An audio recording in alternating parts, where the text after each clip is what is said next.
வணக்கம் நண்பர்களே, ஓமை சாப்பாடு சேனலுக்கு உங்களை வரவேற்கிறோம். இன்னைக்கு நம்ம பார்க்க போறது காரசாரமான கொங்கு நாடு நாட்டுக்கோழி குழம்பு எப்படி வைக்க போறதுங்கிறத இந்த வீடியோ மூலமா நம்ம பார்க்க போறோம். வீடியோ ஸ்கிப் பண்ணிடாதீங்க, முழுசா பாருங்க. வாங்க வீடியோக்குள்ள போலாம்.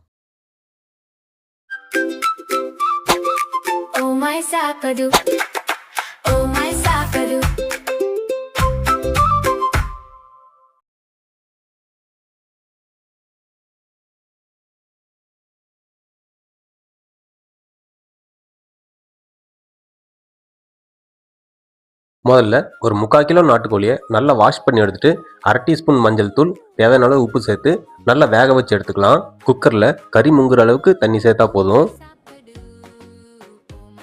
குக்கரில் கறியை நல்லா 3 விசில் விட்டு நல்லா வேக வச்சு எடுத்தாச்சு.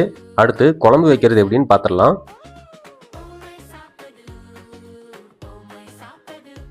வெங்காயம், தக்காளி, கருவேப்பிலை, இஞ்சி, பூண்டு இதெல்லாம் நான் எடுத்திருக்கேன். இதெல்லாம் என்னென்ன அளவு போடணும் அப்படிங்கிறத நான் வீடியோவில் உங்களுக்கு முன்னாடியே கொடுத்துருக்கேன்.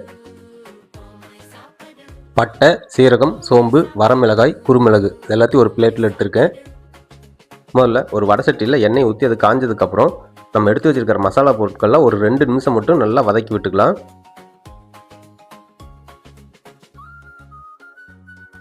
மசாலா பொருட்கள்லாம் நல்லா பொரிஞ்சு வந்ததும் கருவேப்பிலை, பூண்டு, இஞ்சி இதெல்லாம் போட்டு ஒரு 2 நிமிஷம் மறுபடியும் தாளித்து விட்டுக்கலாம்.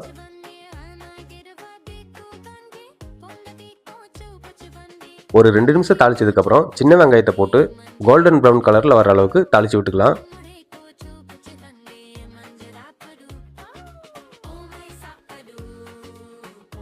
வெங்காயம் நல்லா வதங்கி வந்ததும் வெட்டி வச்சிருக்கிற தக்காளியை சேர்த்து நல்லா வதக்கி விட்டுக்கலாம்.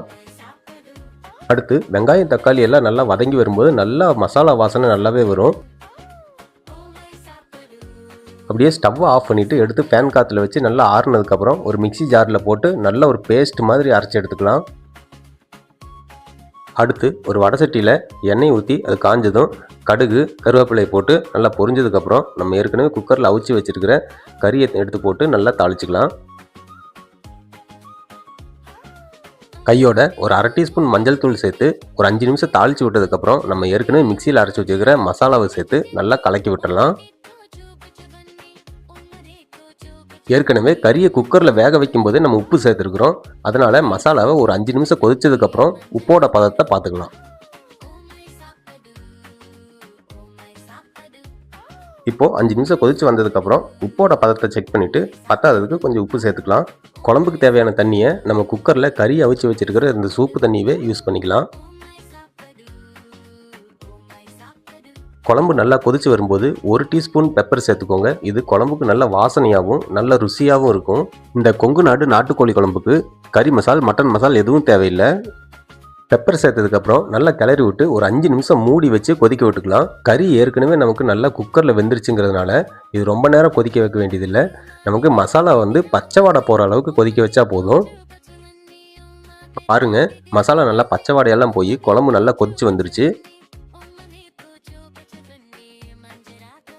குழம்பு மேலே கொஞ்சம் கொத்தமல்லி தலையை தூவி விட்டு இறக்குனா வாசனை செமையாக இருக்கும். இப்போது நமக்கு தேவையான காரசாரமான கொங்கு நாடு நாட்டுக்கோழி குழம்பு ரெடி ஆயிடுச்சு. வீடியோ பிடிச்சிருந்தா லைக் பண்ணுங்கள். இதை ட்ரை பண்ணி பார்த்தவங்க உங்கள் எக்ஸ்பீரியன்ஸை மறக்காம கமெண்ட் பாக்ஸில் ஷேர் பண்ணுங்கள். இது மற்றவங்களுக்கு யூஸ்ஃபுல்லாக இருக்கும். நான் உங்கள் ஓமை சாப்பாடு மணக்கும் சமையல் மறக்காத சுவை தனிஷ் பாரதி.